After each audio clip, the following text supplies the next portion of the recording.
Voilà maintenant une activité qui peut calmer n'importe quelle contrariété. Nager dans l'eau froide est bonne non seulement pour le corps mais aussi pour l'esprit. Les amateurs de cette pratique disent même qu'elle est addictive. Et ce week-end en Haute-Savoie se tenait une sorte de compétition. 200 participants qui se sont plongés dans le lac bleu à 6 petits degrés. Reportage Florian Chevalet et Brice Gérès. Une eau turquoise, pourtant bien loin des Caraïbes.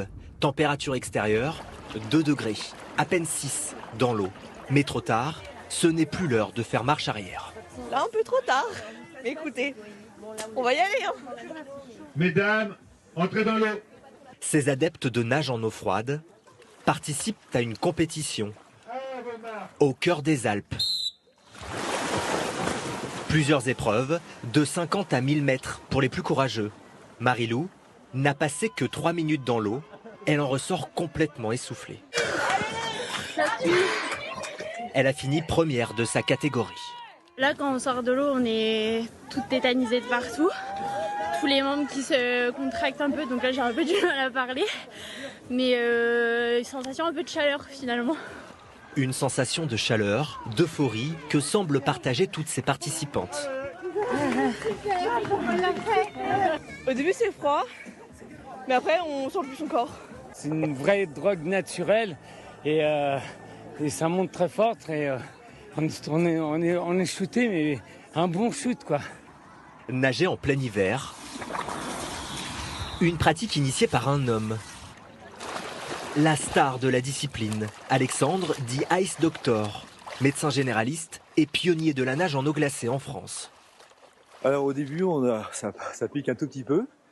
Et avec l'habitude, on ne sent plus rien, on est bien. Cela fait des années qu'il s'entraîne quotidiennement. Bénéfique pour la circulation sanguine, le froid stimule le système cardiovasculaire. C'est aussi un très bon moyen de renforcer ses défenses immunitaires. Mais la pratique n'est pas sans risque. On peut avoir des apnées réflexes, on peut avoir un choc cardiaque, on peut effectivement avoir des troubles très sérieux, perdre connaissance parfois, enfin ça peut être très dangereux. Il faut donc se préparer, ça c'est fondamental. Ice Doctor a inspiré toute une génération de sportifs. Comme ce Français qui en 2022 bat au Canada le record du monde d'apnée sous la glace. Il parcourt ce jour-là 105 mètres, sans combinaison. La nage en eau froide fait aujourd'hui de plus en plus d'adeptes en France. Télio et sa sœur sont venus supporter leur maman. Elle participe pour la première fois à une compétition. Je vous entendais crier maman, hurler. C'est génial. C'est trop fort. Je l'ai fait. Tradition oblige, la journée se termine dans un sauna. Mais ce n'est, paraît-il, pas le moment le plus agréable. Il faudra de longues minutes pour que les corps se réchauffent.